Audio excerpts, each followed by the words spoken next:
देखिए, अभी मैं सभी को सुन रहा था। अभिलाष जी ने कहा कि वो उन्होंने दुर्गा का बात कही कि कैसे कैसे हर भगवान ने शस्त्र दिया, लेकिन वो पुराणों की बात हो गई। आज के डेट में ऐसा गठबंधन हो गया तो वो शस्त्र तुरंत युद्ध के टाइम पे ही वो अपना चक्र वापस ले जाएगा और दुर्गा मुंह ओंधे मुंह गिर जाएगी और वो किसी का जिसका संहार करना था वो संहार कर देगा दुर्गा का। ये राजनीति है। यहाँ हमने देखा गठबंधन कैसे लोग अपने खुद के इसके लिए चले जाते हैं। एक मोटी मोटी तौर पे मुझे लगता है कि आज भी देश में 200 से 250 सीटें लोकसभा की ऐसी है जहां भाजपा और कांग्रेस आमने सामने, और लोकसभा की 200-250 सीटों के बीच, मतलब 200 से 250 के बीच की सीटें हैं। वहां मरी हुई हालत में भी कांग्रेस इतनी सीटें लेके आती है जो किसी भी क्षेत्रीय दल के अपने राज्य की सीटों से ज्यादा होती है।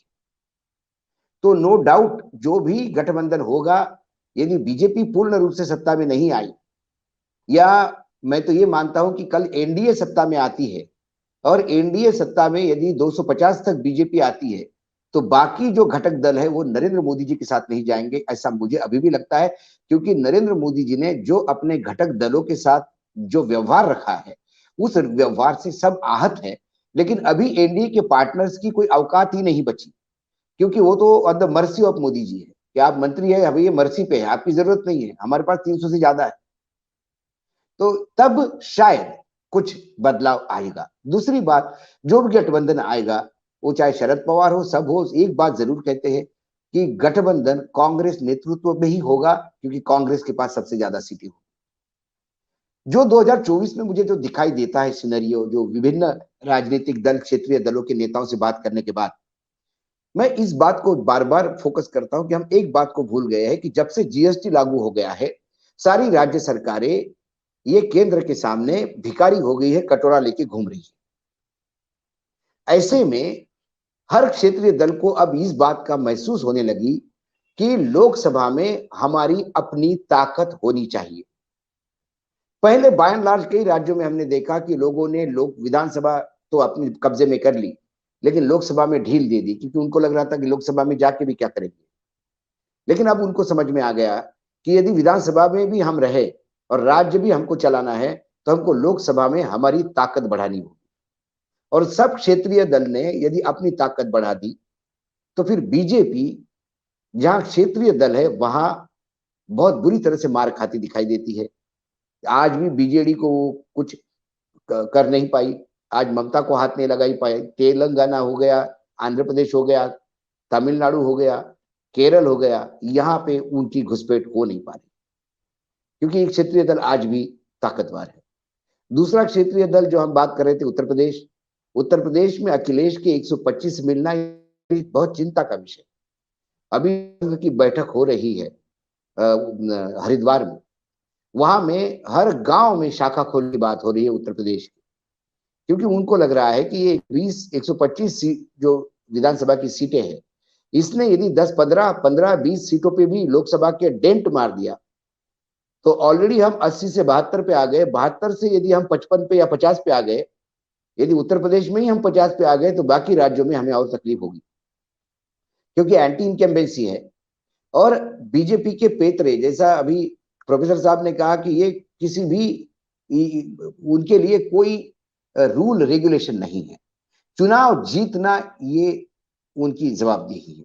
हम सोशल मीडिया पे कह रहे थे कि इतने अकाउंट है, आपको किसने मना किया? आपको किसने मना किया कि आप 5 साल तक, मैं बार बार कहता हूं और मैं बहुत जगह रिपीट कर चुका हूं, विपक्ष कैसा होता है ये देखने के लिए आपको महाराष्ट्र में देखना होगा, या भारतीय जनता पार्टी विपक्ष में है। सरकार बनी उस दिन से आज तक सरकार को रोज ये बोलना पड़ रहा है कि हम सत्ता में हैं और हम लगातार मेजोरिटी में हैं।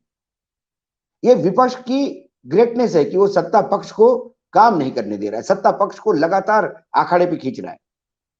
अखिलेश 5 साल ऐसा ही इस सरकार को परेशान करते, तो शायद आज 125 की जगह 225 सीटें होती। आज हम विपक्ष में, आज हम बात करते हैं ममता की। ममता लगातार, ममता ने तो संघर्ष करके ही सत्ता पाई है, और वो संघर्ष में कभी कमी नहीं होती, वो जानती है।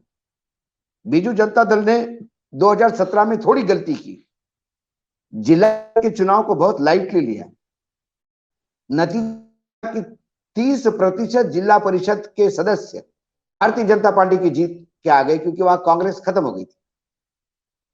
2022 में फिर जिला परिषद हो गई, तो जो 30% जीत के आ गए थे, प्रतिशत तो छोड़िए विनीता जी, मात्र 30 सीटें जिला परिषद के सदस्यों में मिली है बीजेपी को। बीजेडी ने तय कर दिया कि अब जिला परिषद भी नहीं छोड़ेंगे इनके लिए, विधान परिषद भी नहीं छोड़ेंगे, विधानसभा भी नहीं छोड़ेंगे और लोकसभा भी नहीं छोड़ेंगे। तो लोकसभा में जो पिछली बार बीजेडी जो उड़ीसा से आए, अब वो रिपीट होती हुई दिखाई नहीं देती। बंगाल में 18 सीटें तो ममता ने दे दी थी, इस बार ममता का जो तेवर है वो 18 सीटें बीजेपी को वहां से भी नहीं आती। वही तेवर मुझे आरजेडी के भी दिखाई देते हैं, जो विधानसभा में उनके पास है वो कन्वर्ट करेंगे वो लोकसभा में। यदि ये सब राज्यों में ये होने लगा और महाराष्ट्र में महाविकास आघाड़ी इकट्ठा लड़ने लगी तो क्लियर स्वीप करेंगे, तो फिर बीजेपी के लिए तकलीफ है। इसलिए 2024 में एक कोई आम सामने नहीं होगा, कांग्रेस लेड नेतृत्व होगा। शरद पवार के पास सब लोग एक बार आए थे, आज से 1.5-2 साल पहले की बात है, और ममता बनर्जी बार बार कह रही थी कि आपको सामने आना पड़ेगा, आपको सामने आना पड़ेगा, आप लीड लीजिए। तब उन्होंने सबको बोला कि बोले लीड बाद में लेंगे, पहले हर क्षेत्र अपने राज्य में तय कर ले कि बीजेपी को बाहर निकाले। हर क्षेत्रीय दल यदि अपने राज्य में बीजेपी को लोकसभा में हरवाता है तो फिर ऑटोमेटिक हम सत्ता में आएंगे और फिर तब तय करेंगे क्या करना है। लेकिन तब क्या करेंगे ये आज तय करने बैठे तो आप हमारे आपके राज्य में आप भी नहीं निपटा पाएंगे, हमारे राज्य में हम भी निपटा नहीं पाएंगे। और इसीलिए फिर महाविकास आघाड़ी का जन्म हुआ, हम इकट्ठा तीनों मिलकर सरकार चलाएं तो हम लोकसभा में भी के अपनी ताकत दिखा सकते। तो 2024 का जो मत है, और ये बार बार नरेंद्र मोदी भी इस बात को जान रहे हैं, इसलिए जो एक्टिव हुआ गांव गांव तक शाखा, और फिर धर्म परिवर्तन को रोक, घर वापसी, दलितों को जोड़ना, ये जो नए एजेंडे में अभी हरिद्वार की मीटिंग में जो चल रही है, ये जो एजेंडा बाहर आ रहा है, ये कहीं ना कहीं उन 80 सीटों का कब्जा है। महाराष्ट्र में बार बार आक्रमण हो रहा है उद्धव ठाकरे के परिवार पे, शिवसेना पे, सिर्फ ये बोलने के लिए कि आप हमारे साथ आ जाइए। आप हमारे साथ आ जाते हैं तो उनको महाराष्ट्र आश्वस्त हो जाता है कि 48 सीटों में से हम अभी जो सीटें हैं उसमें बढ़ोतरी करेंगे। तो ये लगातार जो सिस्टम चल रही है बीजेपी की, बीजेपी भी इसी मोड पे काम कर रही है। उनको कांग्रेस तकलीफ दे रही थी, कांग्रेस की सीटें लोकसभा की पंजाब में, तो आम आदमी पार्टी कितनी भी सीटें लाएगी पंजाब में और दिल्ली में, तो भी आम आदमी पार्टी बहुत बड़ा फोर्स नहीं हो सकती। और केंद्रीय नेतृत्व वही करेगा जिसके पास ज्यादा सीटें होगी, क्योंकि कम सीटों के साथ नेतृत्व करने का खामियाजा देश भुगत चुका है। देवगौड़ा वाला एक्सपेरिमेंट हुआ, चंद्रशेखर वाला एक्सपेरिमेंट हुआ, फिर इंद्र कुमार गुजराल वाला एक्सपेरिमेंट हुआ। तो वो 1-1.5 साल की सरकार रहेगी, फिर बीजेपी आएगी, फिर 25 साल के लिए नहीं जाएगी। तो 2024 में मुझे लगता है हर राज्य का लोकसभा अपना लड़ा जाएगा, और राज्य भी उसी ताकत के साथ लोकसभा पे मेहनत कर रहे हैं, क्योंकि यदि उनकी ताकत होती है तो जीएसटी के मामले में कम से कम वो अपने अधिकार मांग सकते हैं, भिखारी बन के आगे पीछे नहीं घूम सकते। ये एक मुझे जो अभी विभिन्न राजनीतिक दलों से, नेताओं से जब लोकसभा के बारे में बात करते हैं या क्षेत्रीय दलों की, अभी पार्लियामेंट थी तो कभी काफी क्षेत्रीय दलों के नेताओं से बात हुई, तो वो जो चीजें समझ में आ रही, जो उनका टोन है काम करने का, कि अब हम हमारे यहाँ पूरी ताकत झोंक देंगे। लेकिन कंबाइन ये लड़ नहीं सकते, ये गठबंधन पहले नहीं हो सकता, क्योंकि कई राज्य में ये सेक्शन एक दूसरे को क्रॉस कर रहे हैं। तेलंगाना हो गया, आंध्रा हो गया, वहां कांग्रेस वर्सेस रीजनल दल है, वहां वो अभी गठबंधन पहले नहीं हो सकता। वो तो वहां सत्ता में आएंगे और फिर बाद में समर्थन देंगे। और आप हमसे जुड़े रहने के लिए सब्सक्राइब करें YouTube पर, फॉलो करें Twitter पर और लाइक करें Facebook पर। और ज्यादा जानकारी के लिए आपको टाइप करना होगा सिर्फ न्यूज नशा।